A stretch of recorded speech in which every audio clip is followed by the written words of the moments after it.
बस्ती उत्तर प्रदेश की रहने वाली सुशीला रात के समय अपने बेटे को आवाज लगाती है और वो तारीख होती है 20 सितंबर। आवाज लगाकर बोलती है कि बेटा जल्दी मेरे पास आओ। बेटा दौड़ते हुए जब माँ के पास जाता है तो देखता है उसकी माँ और उसके पिता दोनों खटिए पर बहुत सुस्त तरीके से पड़े हुए थे। वो अपने माँ के पास पहुंचता है, बोलता है माँ क्या हो गया तुमको, पापा क्या हो गया तुमको। माँ कहती है चुप रहो बेटा, जो अभी मैं कह रही हूँ बस उतना करो। बेटा बोलता है ठीक है बताइए। माँ उसको अपना फोन निकाल कर देती है और कहती है कि इसमें से वीडियो रिकॉर्डिंग ऑन करो और हम लोगों की वीडियो बनाओ। बेटा वीडियो रिकॉर्डिंग शुरू कर देता है और माँ उस वीडियो रिकॉर्डिंग में कुछ ऐसी बातें बोलने लगती है जिसको सुनकर वो छोटा सा बेटा भी रोने लगता है। माँ उसको समझाती है और कहती है कि बेटा ये फोन और ये वीडियो किसी को मत दिखाना, सिर्फ और सिर्फ अपने पुलिस को दिखाना। और ये कहकर वो दोनों पति और पत्नी रात में मर जाते हैं। उनकी मौत हो जाती है। आखिर ऐसा क्या हुआ था? वो जो छोटा बेटा था जो रोते रोते ये कहने लगा कि माँ ऐसा मत बोलो, पापा ऐसा मत बोलो, आप लोगों के बिना हम कैसे रहेंगे। उनकी माँ कहती है कि बेटा अब तुमको अकेले ही रहना पड़ेगा, ये दुनिया बहुत खराब है, ये जमाना बहुत खराब है। ये कहकर ये दोनों पति पत्नी अपना प्राण त्याग देते हैं। चलिए इस कहानी की मैं शुरुआत करता हूँ, थोड़ा सा वक्त निकाल कर सुनिएगा, जिससे आपको समाज का वो सच पता चलेगा जो लगभग हर दूसरे तीसरे घर में हो रहा है। और हमारे आसपास ऐसे राक्षस रहते हैं जिनके ऊपर हम आंख बंद करके विश्वास कर लेते हैं, लेकिन उनके अंदर किसी मानव नहीं बल्कि किसी राक्षस की आत्मा होती है। नमस्कार दोस्तों, मेरा नाम है जीआरडी और आप देख रहे हैं 9 PM विद जीआरडी। चलिए इस कहानी की मैं शुरुआत करता हूँ। ये कहानी है बस्ती उत्तर प्रदेश की। बस्ती उत्तर प्रदेश में एक परिवार होता है और उस परिवार में राजेश होता है पति और उसकी पत्नी होती है सुशीला। राजेश और सुशीला का दाम्पत्य जीवन काफी बेहतर होता है क्योंकि जो राजेश है इसकी माँ का देहांत हो गया होता है, सिर्फ पिता बुढ़े पिताजी होते हैं। अच्छी बात ये रहती है कि राजेश के पिता के पास बहुत जमीन होती है, जिसकी वजह से राजेश को इस चीज की टेंशन नहीं होती है कि भविष्य में कोई दिक्कत होगी। और सारी जमीनें मौकाए वारदात पे ऐसी जगह पर थी, मतलब ऐसे मौके मौके पे जमीनें थी जहां पर उनकी खरीदारी करने पे अच्छे खासे पैसे मिल सकते थे। खैर, यही हुआ। एक जमीन थी राजेश की और वो जमीन थी त्रिलोकी नाम के एक इंसान था, उसके प्लॉट के सामने इनका प्लॉट था। अब उस प्लॉट को की जो कीमत थी वो लगभग 20 लाख रुपए बिस्से थी, काफी अच्छी खासी कीमत थी। जिसकी वजह से जो त्रिलोकी है वो राजेश को कहता है कि इस जमीन को बेच दो, अच्छा खासा पैसा मिल जाएगा और ये जमीन उतनी खास तुम्हारे काम की है नहीं, ये मेरे घर के मेरे प्लॉट के जस्ट सामने की जमीन है तो फिर मेरे काम में जरूर आ जाएगी। और लेकिन प्रश्न ये था कि क्या वो जमीन त्रिलोकी खरीदेगा? नहीं, ये जमीन खरीदने वाला कोई तीसरा इंसान था। अब यहाँ पर चुनौती ये थी राजेश के सामने कि राजेश के नाम पे वो जमीन नहीं थी, जमीन तो राजेश के पिता के नाम पे थी। तो अगर राजेश के पिता जब तक अंगूठा नहीं लगाएंगे, जब तक वो नहीं करेंगे, तब तक जमीन तो बिकेगी नहीं और राजेश को पैसा मिलेगा नहीं। खैर, इस चीज को ध्यान में रखते हुए राजेश अपने पिता को, बुढ़े बाप को काफी जो है फुसलाता है, काफी मनाता है और मनाने के बाद बहला फुसलाकर तहसील ले जाता है और वहां पर ले जाकर वो जमीन वो 20 लाख में बेच देता है उस तीसरे इंसान को। और उस दौरान जो दो गवाह की जरूरत होती है, जमीन की जब रजिस्ट्री होती है तो दो गवाहों की जरूरत होती है। तो वो दो गवाह में एक गवाह था त्रिलोकी और दूसरा था नंदू। अब त्रिलोकी और नंदू के बारे में थोड़ा सा जान लीजिए। ये त्रिलोकी और नंदू दोनों राजेश के पड़ोसी हैं। पड़ोसी होने के साथ साथ इनके बीच में अच्छी खासी बॉन्डिंग भी थी। चलिए, यहां तक तो चीजें सही चल रही थी, लेकिन जमीन को लेकर कुछ ऐसा विवाद होने लगा क्योंकि पैसों को लेकर कुछ दिक्कत आने लगी। जितने में 20 लाख में चीजें तय करी गई थी, लेकिन जो है राजेश को पूरे पैसे नहीं मिले, कुछ पैसे इधर उधर होने लगे, जिसको लेकर राजेश में, त्रिलोकी में, नंदू में, इन सब में आपस में जो है मतभेद होने लगा, बहस होने लगी। ये बहस भी करते थे, लड़ाई भी करते थे और फिर बैठकर एक दूसरे से बातें भी करते थे। ऐसा इनके साथ चल रहा था।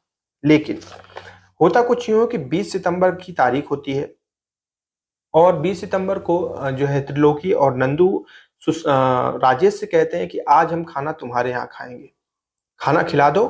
साथ में खाना खाते हैं, दारू वगैरह पियेंगे साथ में और पैसे का जो है तुम्हारा वो हो जाएगा। राजेश कहता है कि नहीं हुआ तो समझ लेना अच्छा नहीं होगा।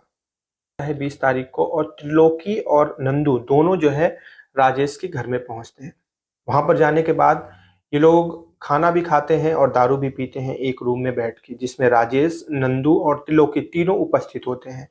नंदू और त्रिलोकी मिलकर राजेश को बहुत ज्यादा दारू पिला देते हैं, इतनी ज्यादा पिलाते हैं कि वो मतलब होशो हवास उसका खो जाता है, वो लोटपोट होने लगता है।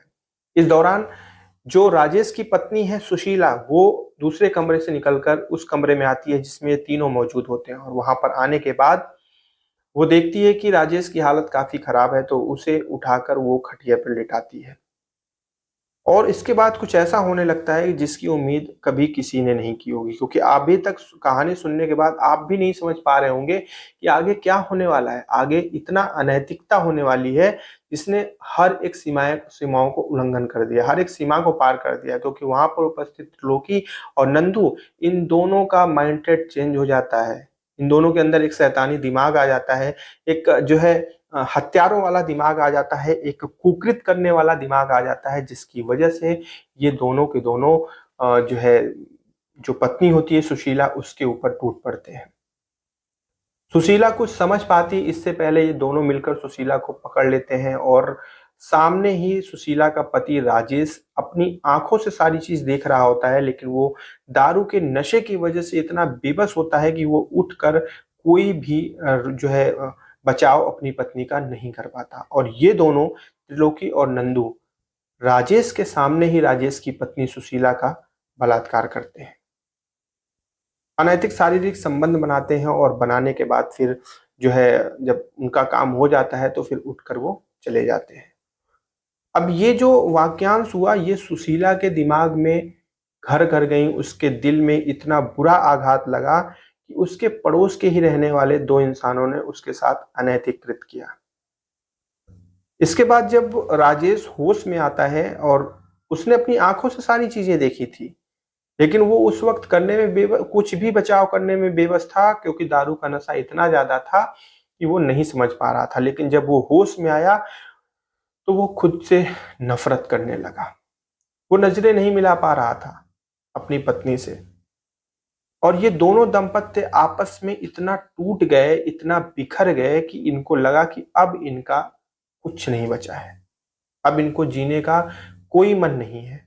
और फिर आती है जो है 21 सितंबर की रात। 21 सितंबर को दोनों मिलकर सबसे पहले तो जहर लाते हैं, और जहर लाकर ये दोनों दंपत्ति खा लेते हैं। और जहर का असर जब हल्का हल्का शुरू होने लगता है, इनको आभास होने लगता है कि हाँ जहर का असर हो रहा है, तो तुरंत सुशीला अपने छोटे बेटे को बुलाती है और वीडियो रिकॉर्डिंग करवाती है। और उस वीडियो रिकॉर्डिंग में वो क्या बोलती है वो मैं आपको बताता हूँ। जो सुशीला है वो कहती है अपने बेटे से कि अब तेरे पापा मम्मी जिंदा नहीं बचेंगे। उनकी बात सुनकर वो बेटा रोने लगता है, लेकिन वो बोलते हैं कि बेटा ये वीडियो रिकॉर्डिंग पूरी होनी चाहिए, किसी को बुलाओ मत, पहले वीडियो बन जाने दो। बेटा वीडियो बनाने लगता है, और उसकी माँ कहती है कि रात को हमारे पड़ोसी घर आए थे, उन दोनों ने मेरे पति को शराब पिलाई। उसके बाद मैं बाहर कमरे में आई तो मेरे पति जमीन पर लेटे हुए थे, मैं उनके पास गई तो उन दोनों ने मुझे पकड़ लिया और मेरे साथ जबरदस्ती की। महिला अपने बच्चे से ये भी कह रही है वीडियो में कि किसी को दिखाना मत, बस पुलिस को दिखाना। वहीं इतना वीडियो में बोलने के बाद उस सुशीला की हालत और ज्यादा खराब होने लगती है। बच्चा वीडियो रिकॉर्डिंग बंद करता है और तुरंत जाकर जो है और लोगों को सूचना देता है। सब लोग आते हैं, और इसके बाद दोनों दंपति को, पति पत्नी को, दोनों को उठाकर हॉस्पिटल लेकर जाया जाता है। लेकिन उस दौरान हॉस्पिटल पहुंचते पहुंचते सबसे पहले राजेश दम तोड़ देता है, और उपचार के दौरान रात में ही सुशीला की भी मौत हो जाती है। यहाँ तक जब चीजें होती हैं, तो जब हॉस्पिटल अस्पताल में सुशीला रहती है तो उस वक्त सुशीला का देवर वहां पे गया होता है देखरेख के लिए। तो सुशीला अपने देवर से एक चीज कहती है कि बेटे को पास मोबाइल है, बेटे के पास मोबाइल है और उसी में सारा सच है, मैंने एक वीडियो बनाई है, उसको प्लीज देख लेना। भाभी की ये बात जब सुनता है देवर, तो वो जाता है, वो फोन लेता है, और फोन लेने के बाद वो वीडियो प्ले करता है, देखता है, तो उसे भी समझ में आ जाता है कि आखिर हुआ क्या था।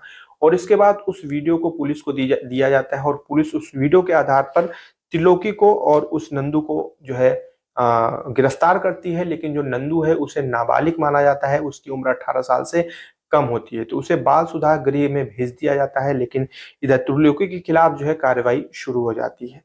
ये है आज की कहानी। एक पड़ोस में रहने वाले इंसान जो पिछले इतने दिनों से साथ में थे, अब जमीनी विवाद हो या फिर पैसे का वो हो, जो भी हो जैसा भी हो, लेकिन पड़ोसियों से इस कदर उम्मीद करना नामुमकिन है। और दूसरी बात ये कि इंसान क्या दारू के नशे में अपना होशो-हवास खो देता है, या फिर क्या ऐसा होता है? किसी पर विश्वास करना आज के समय में सबसे बड़ी मूर्खता है, ऐसा ही लगता है। खैर, यही थी आज की कहानी। कैसी लगी आप बताइएगा, इसके बारे में जरूर कमेंट करके कुछ भी आपके राय हो तो आप जरूर बताइएगा। कल रात 9 बजे एक सच्ची घटना पे आधारित कहानी हम फिर से लेकर आपके सामने हाजिर होंगे। तब तक अपना ध्यान रखिएगा। मिलता हूँ कल रात्रि 9 बजे। जय हिंद।